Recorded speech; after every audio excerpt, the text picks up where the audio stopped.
Channel. Salam kenal Ustadz, salam kenal juga. Bagaimana hukum suami menikah siri dengan wanita lain belum mendapatkan persetujuan dari istri pertama?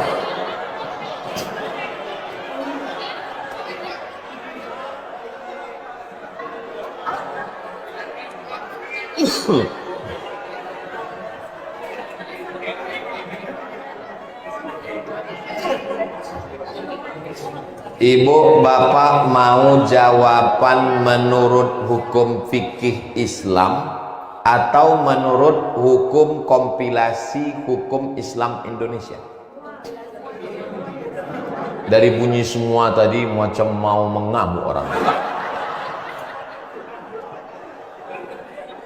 Mau jawaban menurut hukum fikih Islam atau kompilasi hukum Islam Indonesia? Semua. Baik, pertama saya jawab menurut fikih dulu ya. Menurut fikih, saya ceramah ke Medan, datang Bang Iqbal. Kata Bang Iqbal, ada ini jamaah ingin betullah dia punya suami Ustadz Somad, dia bersedia nikah siri. Yang direkam ini. Lalu menikahlah saya. Nauzubillah, nauzubillah, nauzubillah. Khawatir pula saya dikabulkan siang Ramadan. Ada walinya, ayah perempuan tuh, ada saksinya 2 orang yang adil, tidak penjahat dari BPJS Ketenagakerjaan, ada maharnya, ada ijab, ada qabul. Lalu si wali menikahkan, kunikahkan engkau dengan anakku dengan mahar sebentuk cincin emas tunai. Kata 2 orang saksi itu sah. Dia sahnya tak bisa kuat karena takut mau mulutnya bau. Sah, bau kali katanya. Sah, kata dia. Sekarang saya tanya, menurut fikih Islam, Bu, nikahnya sah apa tak sah? Alah, takut pula kalian bilang sah. Nikahnya sah. Nikahnya sah, Bu. Nikahnya sah menurut hukum fikih Islam. Saking banyak. Tuh, belum.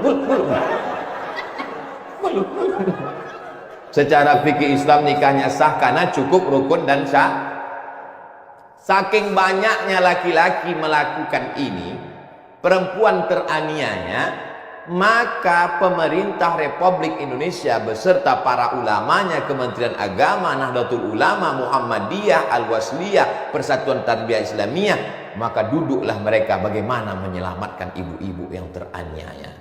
Makin tenang dulu kalian, tenang dulu. Maka lahirlah namanya KHI, Kompilasi Hukum Islam Indonesia. Bagaimana menjerat laki-laki yang tak bertanggung jawab tadi, maka dikeluarkanlah hukum tidak bisa laki-laki menikah di negara kesatuan Republik Indonesia tercatat di Kementerian Agama, kantor urusan agama, kalau tidak ada surat izin. Bukan pernyataan izin, tapi mesti surat yang ditandatangani dengan penuh kesadaran, matre 6.000 yang sekarang sudah naik jadi 10.000. Makanya saya tengok ada nih beberapa perempuan diletakkannya di belakang handphonenya ini matre. Jangan kalian letakkan matre. Saya khawatir nanti malam itu salah gunakan. Apalagi sebelum ibu tidur malam, yakinkan di dekat tempat tidur itu tak ada kertas, tak ada matre, tak ada. Takutnya tertulis.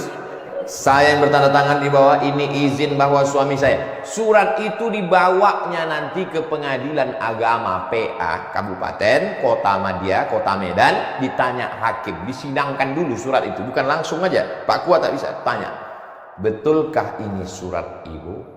Betul Pak Hakim. Ibu yang menandatangani, betul Pak Hakim. Dengan penuh kesadaran, tidak ada paksaan dari pihak manapun.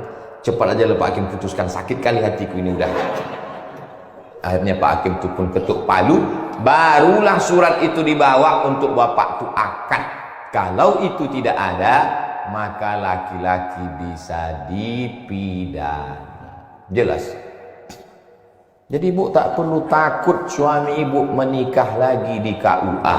Dia tidak akan menikah lagi di KUA karena Pak KUA tidak ada satupun yang berani menikahkan.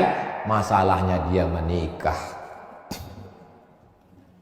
Mudah-mudahan Allah menjaga hati bapak. Tapi kalau saya lihat dari bapak-bapak yang ada di BPJS Ketenagakerjaan, orangnya setia-setia. Kita memang susah membedakan mana yang setia, mana yang takut. Itu memang payah membedakan. Antara setia sama takut ini beda-beda tipis saja. Tapi kalau dilihat dari wajah orang ini setia. Karena orang ini kan paling kasih dan sayang. Orang ini yang paling banyak merasakan kesusahan masyarakat Indonesia.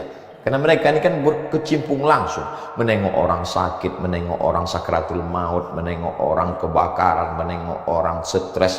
Tak sempat orang ini untuk memikirkan perempuan lain. Begitulah aku berusaha udah meyakinkan kalian untuk membela kalian, Pak. Curiga juga lagi orang ini, tertangkap juga handphone kalian, udah salah kalian juga.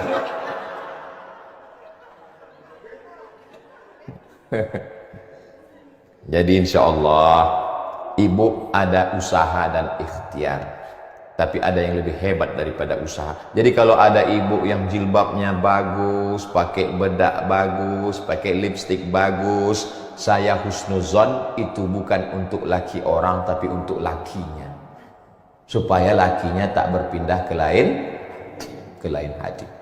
Husnuzon saya. Tapi banyak juga perempuan ini kadang di rumahnya macam mak lampir. Pas keluar rumah baru dia. Nah, tapi insya Allah di rumah ibu bagus-bagus. Begitu pulang bapak tunggu. Belum lagi dia masuk ke rumah, baru di pintu gerbang udah diciumnya minyak wangi ibu.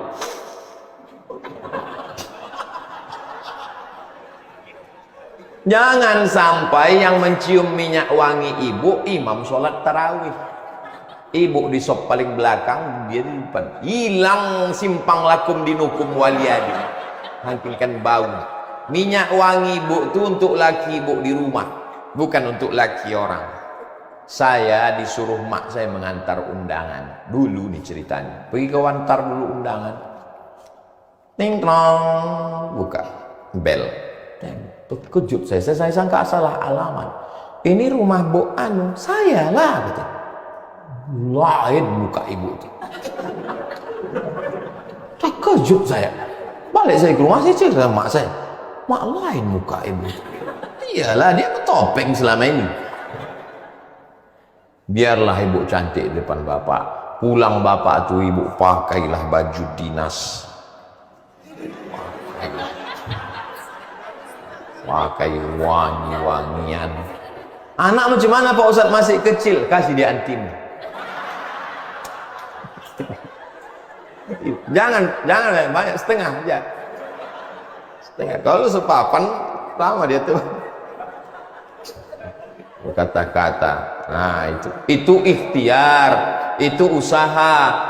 Tapi yang lebih daripada itu adalah ibu tahajud malam, ya Allah, jaga lakiku ini, jaga hatinya ya Allah, jaga hatinya.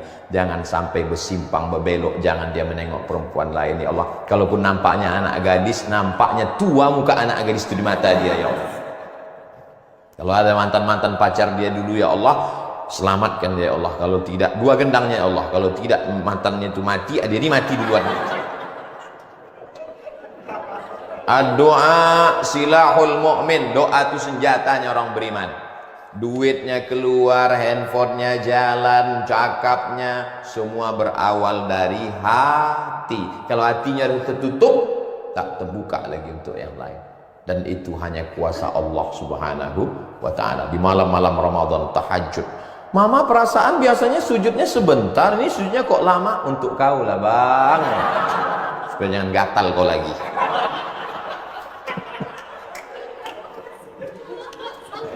Bapak pun janganlah pancing-pancing dia, Pak. Ada satu perempuan yang tak bisa bercanda. Dalam masalah lain dia bisa bercanda, masalah baju dia bisa bercanda, tapi dalam masalah perempuan tak bisa bercanda.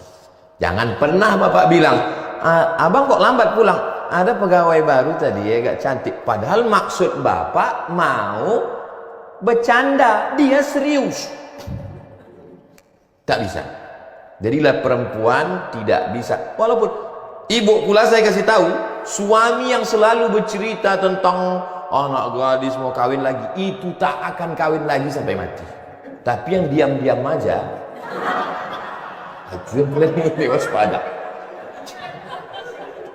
Laki yang selalu bilang aku gini, itu tidak ada itu. Mulutnya aja itu, hatinya lebih parah daripada itu lagi.